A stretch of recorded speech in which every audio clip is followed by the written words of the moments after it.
In the Trenches with Ryan Roxie. From Jordan Peterson to Jesse Camp, we have it all here on In the Trenches, and I love it. We're sitting here talking lots of New York stories. Yes, it might go. Jordan Peterson or Jordan Peele from Keel and Peele? Jordan Peterson, the YouTube sensation as well. Oh, yeah. As you are a YouTube, you would be considered a YouTube sensation if there was YouTube back in those days. Well, oh yeah, definitely. And I'm more of a YouTube delicacy. I like it.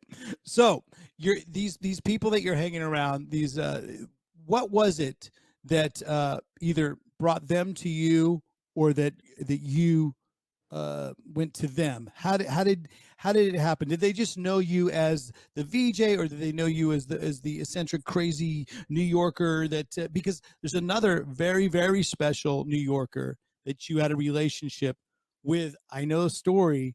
You saved his life, and God rest his soul. We love him. He is he's been on In the Trenches as well. We're talking about the mayor, the unofficial mayor of New York is Jimmy Webb. There he is. And I want to hear the story about how you saved his life.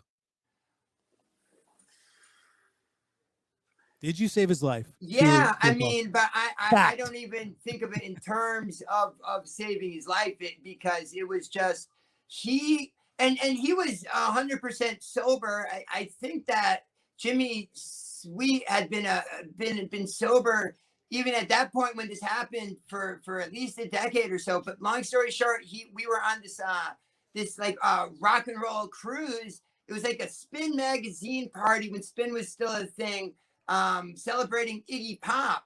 And I think it was celebrating Iggy Pop and Sum 41, who had just they'd made an album together. If you can believe that really did happen. And so it was like this weird like Virgin Records, which I think was Iggy Pop's record label, had this big cruise along on the west side of New York on the Hudson River, kind of to celebrate the album launch. And of course, everyone knows Jimmy Webb is a humongous Iggy Pop fan. So Jimmy Webb was just kind of dancing, and he literally fell over the guardrail about, I would say, at least about 40 feet down into the water. And he was in the Hudson. Jimmy Webb was in the Hudson. God rest his soul. We love him. If you want to go check out the episode with Jimmy Webb on In the Trenches, it's a very engaging episode to listen to. Actually, now that I think about it, you've done 2 In the Trenches with 2 different Jimmy Webbs, because the man who wrote Galveston, and by the time I get to Phoenix, Jimmy Webb, of course, of Glenn Campbell, Jimmy Webb fame. He was also, I believe, the 3rd ever guest on In the Trenches.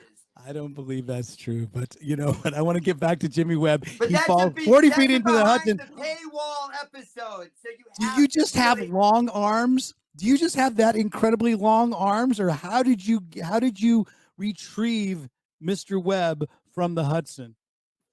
No, Ryan, I literally grabbed a life jacket off of, because there were like life jackets, and I dove, and I didn't even think twice on it, because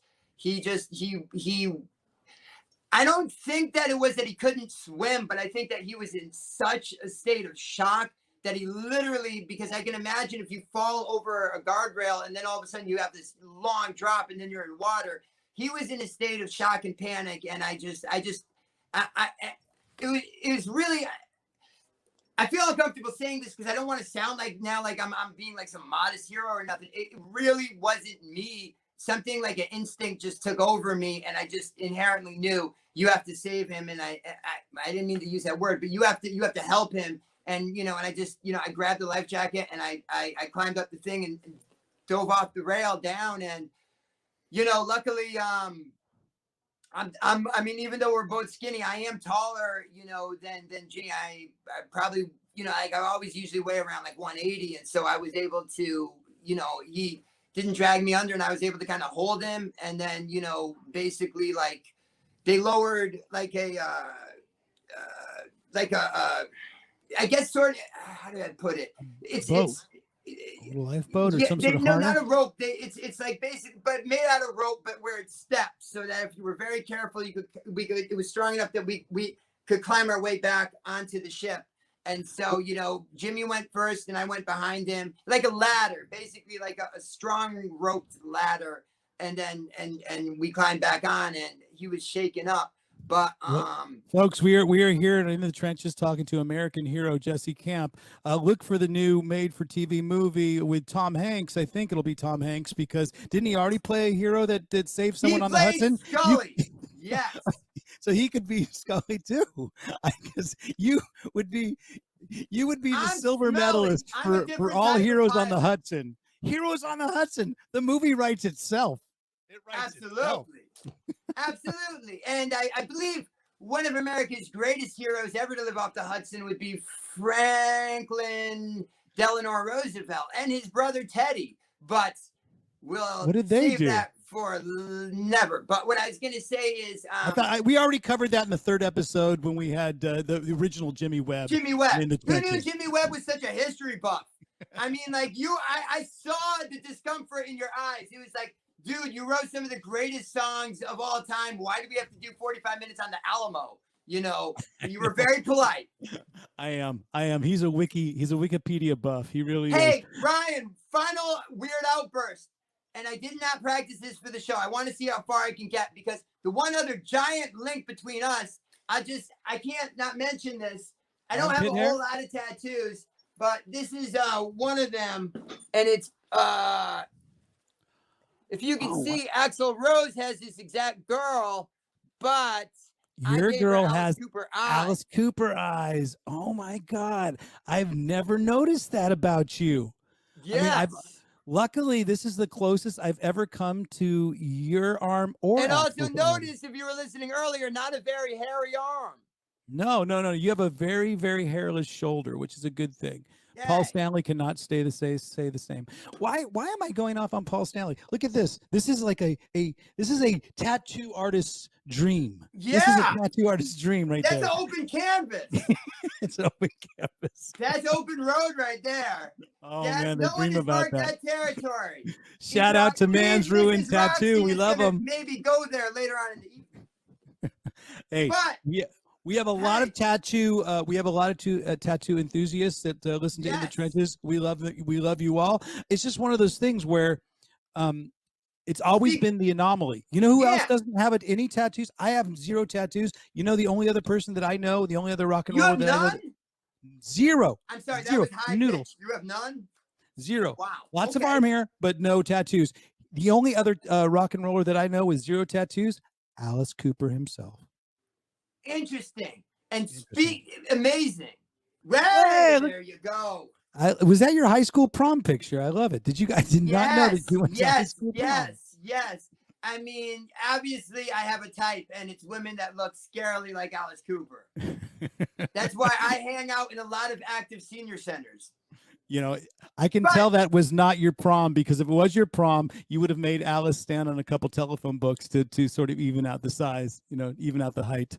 This is true. I am what you might call a very extended, but I'll tell you this, that I have pretty normal legs. My height comes from my extended torso.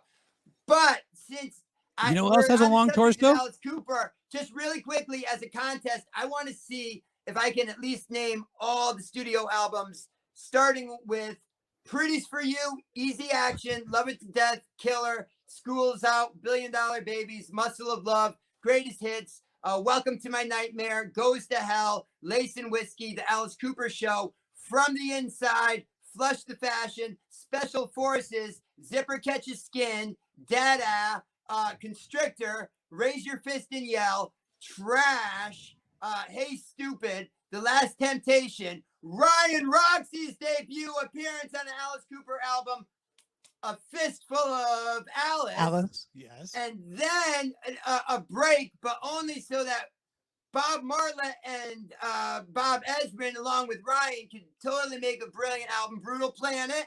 Then you have Dragon Town, Every Woman Has a Name, phenomenal track. I don't know why that, you guys, but I won't go on a deep cuts tangent. So you have Dragon Town, this is where it's going to get rough, but I think I can do it. Garage Band, Cooper, Dirty Diamonds. You know what might be really genuinely one of my very favorite albums, but if you'd been on it, it would have made it even better. Maybe you're on it, but I really love Along Came a Spider. I am not on that album, but I am on the previous two that you mentioned, Eyes of Alice Cooper and Dragon Eyes of Alice Cooper. Yes, I am. So after what happens after well, Eyes of Alice Cooper is brilliant. Along Came a Spider. What happens after Came a Spider? You got me up to there. You're almost there.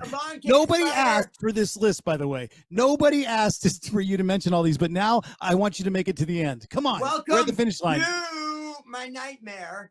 All right. Welcome to My Nightmare. Oh, shoot. Because I know there's one in between there, but I want to say Paranormal. Yes. Sociopath. Paranormal. That's not the exact name of it. I was huffing glue when it came out heavily, so I think it's just called Paranormal Personality or Paranormal Personality. Yes, Bob Ezrin produced a good amount of that, and then this year brought us Detroit Stories, which is a welcome back to that fabulous Detroit sound. Alice brings along friends like Wayne Kramer and Steve Hunter, and they have a and real what's coming up? vibe. And what's coming up? Where did I just come from? What's the next album? What is it? Detroit Stories? No, it's a band album called The Road. I think that's the working title right now. But yeah, we were all in the studio just recently. The band's going to be. We're talking Disvicious, Tommy Hendrickson, Ryan Roxie, That's Nina right. Strauss, Yes, Chuck Garrick. You know him. By the way, I just want to say that You're buying time. Has really, really come back. I know that he was really upset about the whole vehicular manslaughter charge thing. I mean, but that guy walked in front of his car, and so Glenn Sobel. I'm glad that Glenn has been able to deal with that and come back to drumming. Glenn Not Sobel. all true. Glenn one more person, Alice Cooper. That's The Road. And there you go. That album comes out 2022. Is it a studio album or a live album? A studio record. Come on, enough about me. Just like Geddy Lee would say, it comes out in 2022 instead of 2021. And it's new studio tracks, all written by the band with Alice? All that stuff's coming. But you know what? That's a whole nother podcast. You know, I feel that at one point we're going to need you to be the guest, not the VJ, but the guest DJ or the guest host for In the Trenches, and then you can interview me about that studio album. Absolutely. Let's take a break real quick. I'm Ryan Roxie, and I've taken all my years of experience of playing guitar, and I want to pass the torch of rock and roll on to you. Check out the System 12 Guitar Method.